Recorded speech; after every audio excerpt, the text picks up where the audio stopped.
Shrimad home remedies में आपका स्वागत है। और हम आपको बताएंगे कलयुग के बारे में।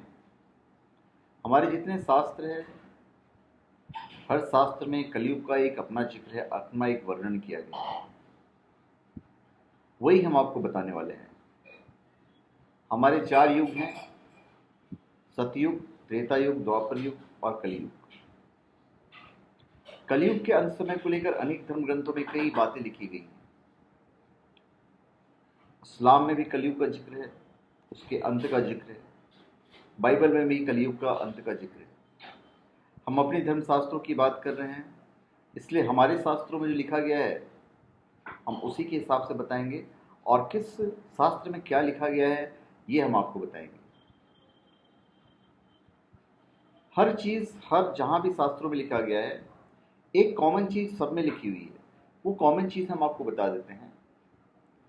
इस युग के अंत में द्वेष, हिंसा, चोरी, झूठ, व्यभिचार चरम स्थिति पे होगा।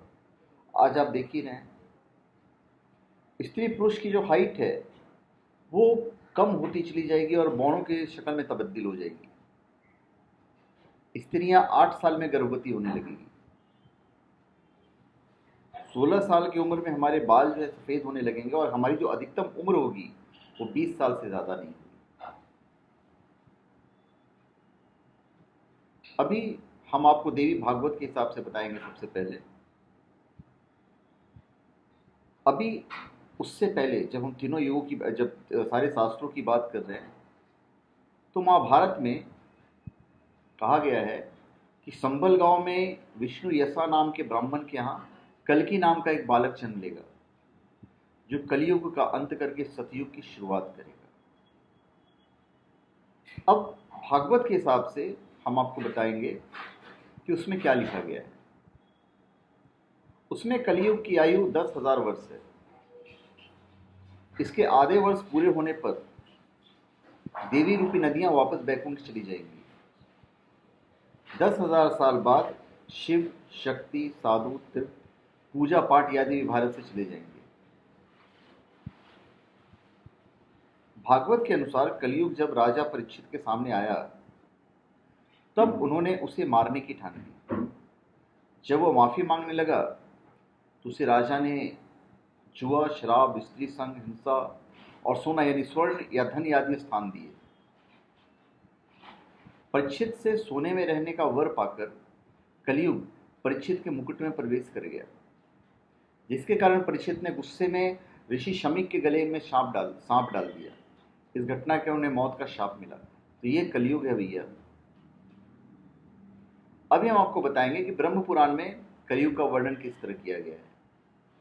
उसके अनुसार भी ये युग 10,000 साल का है।